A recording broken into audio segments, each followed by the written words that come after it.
is not a country. It's just a business. It's January 2008.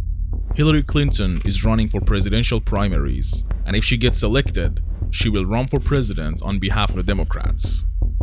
At the same time, behind the closed doors of a little office in DC, a conservative group called Citizens United is working on something that's about to change the entire American political landscape. They've just finished producing a documentary called Hillary the Movie, and they wanted to get it out to the public right before the primary elections. They wanted to use the movie to sink Hillary's campaigns, but the government stepped in. The Federal Election Commission, or the FEC, banned Citizens United from airing this movie because it was a violation of the Bipartisan Campaign Reform Act, or BICRA.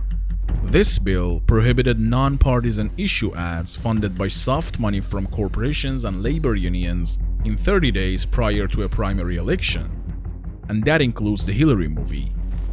Citizens United decided to sue the FEC and took the case to Supreme Court as a violation of free speech. They won this case, and that's when it becomes shady. BICRA was setting limitations on the amount of money the corporations and individuals could donate to a candidate. Now that the Citizens United have struck down BICRA and its limitations, corporations were allowed to spend money on elections. And just like that, the floodgates opened. This decision gave birth to super PACs, organizations that can raise money from corporations, unions, and billionaires. And here's the kicker: they can raise and spend as much as they want, flooding your screens with ads carefully crafted to sway your votes. It is not about Democrats or Republicans, it's beyond political parties. The elections have become the battlefield of the billionaires. I'm gonna get to the bottom of the story behind the dark money in elections and explain how big money can buy your votes without you even knowing. This is how the rich choose your presidents.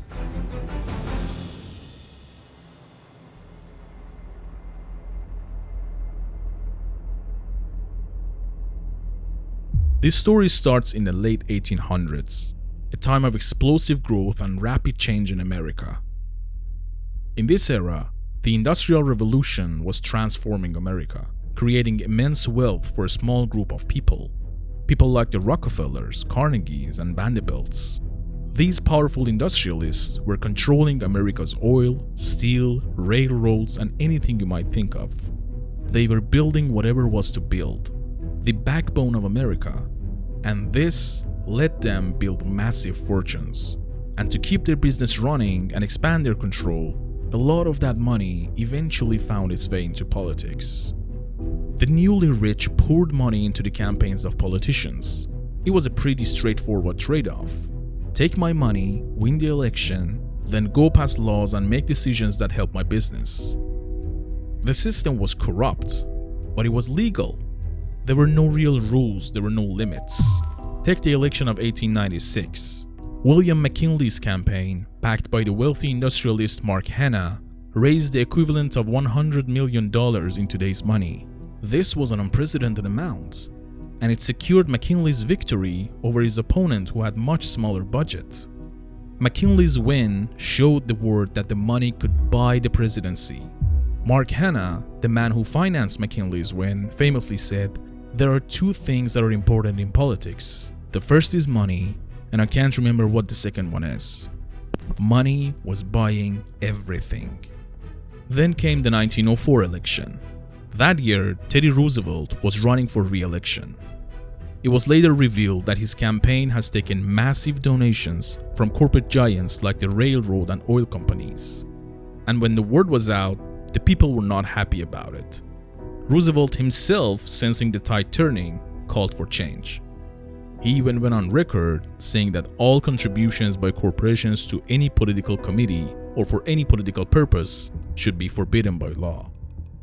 And so, in 1907, the Congress passed Tillman Act. The Tillman Act banned corporations from directly contributing to federal campaigns. But here's the problem. There were no enforcement mechanism, no penalties for breaking it. Corporations found ways around it, using intermediaries and setting up secret funds. And the money kept flowing. And then came television. Suddenly, elections weren't just about handshakes and town halls. They were about commercials, slogans, and sound bites. We'll take us to Washington. Now is the time for all good Americans to come to the aid of their country. With TV commercials, campaigns got more expensive, and the need for money exploded. So the wealthy individuals started to find loopholes again. And 30 years later, one of the biggest scandals in the United States history happened.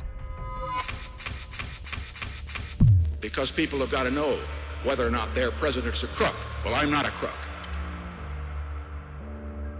In the 1972 election, Nixon's re-election campaign secretly raised millions from corporations, and some of it was used for, well, illegal activities. We're talking wiretapping, break-ins, bribes. When the Watergate scandal broke, it wasn't just a political crisis, it was a national shockwave. People didn't just lose faith in Nixon, they lost faith in the whole political system. Watergate changed everything. Congress was pressured into action, passing sweeping reforms to clean up the process. The Federal Election Commission, aka the FEC, was born to finally enforce campaign finance laws. And for the first time, there were real limits on how much candidates could raise and spend. This was supposed to be a turning point, a moment when American democracy got a fresh start. The Federal Campaign Act of 1974 is going to change American politics forever, and hopefully for the better. By the 1980s, money found new ways in. Political action committees or PACs had been around for decades, but they became major players in the 80s. They could raise funds to support candidates within some limits. But loopholes were everywhere. The most famous one was soft money, funds that were meant for party building but were quietly redirected into campaign ads. Soft money can be raised in any amount. All perfectly legal, the campaigns insist, since they don't spend the money directly. It looked messy, so Congress stepped in again with bills like BICRA, promising some limits and some transparency at least. But it was only a matter of time. I don't believe the government should have the right to impede people's entry into the process. A blockbuster decision from the Supreme Court today. Supreme Court considering a dramatic change that could do away with the ban on direct corporate campaign spending. This is where we started our story. The case made its way to Supreme Court and the justices ruled in favor of Citizens United. This ruling gave birth to super PACs, these massive organizations that can raise and spend unlimited amounts of money. They don't have to disclose their donors right away, and they can flood your TV, your computer, your phone with ads and PR campaigns to shape the narrative and get you interested in their favorite candidates without you even noticing. This corrupt system allows the richest Americans to drown out the voices of the regular voters. When billionaires like Elon Musk or George Soros pour millions into elections, what hope does the average citizen have? In the 2024 election, Super PAC spent almost $3 billion. $3 billion. And again, most of that money came from just a small group of super wealthy donors. But the problem goes beyond campaigns and election ads. Once these politicians are in office, they remember who helped them get there. They know who butters their bread. Imagine a politician facing two calls, one from a major donor who gave $4 million and another from an average constituent who called in to talk about school funding. Who do you think gets their attention first? Time and time again, public needs get sidelined in favor of corporate tax cuts, deregulations, or whatever pet project the billionaires have in mind. Suddenly, it's not about your healthcare, your kids' education, or the economy that's keeping you up at night. Politicians know their political survival depends on the mega donors, not the everyday American. So, they only act towards protecting the wealth of the few. If you're wondering whether it has fundamentally changed American democracy, yeah, it has. Super PACs and their wealthy backers have created a system where the rich don't just have influence, they are the ones shaping the game.